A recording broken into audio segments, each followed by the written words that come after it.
Sir আজকে সকালের দিকে আমরা গৌরনগরে শেফালি সিং স্বামী প্রদীপ সিং উনি একটা আজকে কালীবাড়িতে পূজার যাওয়ার জন্য টেম্পু রিজার্ভ করানোর লেগে টেম্পু মালিকের লেগে কথা কইতে আসলো। কথা কইয়া সাইরা যখন বাড়ি ফিরে তখন ওই মমতা সিং উনি তাদের কাছে ধরা হেস্তরা হইয়া মারপিট করা হয়েছে। এখন পাড়া প্রতিবেশী এটা শুনিয়া ঘটনা কি আজকে হয়েছে? আজকে সকালে কয় কালীবাড়ি?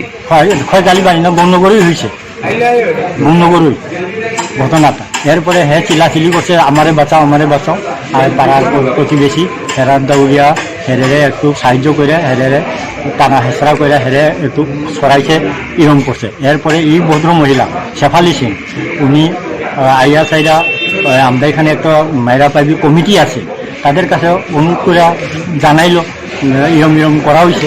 ওই তারাই যখন এখানে আইয়া থানারে আমরা অবিলম্বে তারে বিচার চাই, গ্রেপ্তার করা হোক। মেয়েতে এরম অবস্থা, এইটা আমরা শাস্তি চাই, বিচার চাই। এই ঢুকছে, ভিতরে গেছে, লোক আছে ভিতরে, কথা চলছে এখন আপাতত কথা চলছে।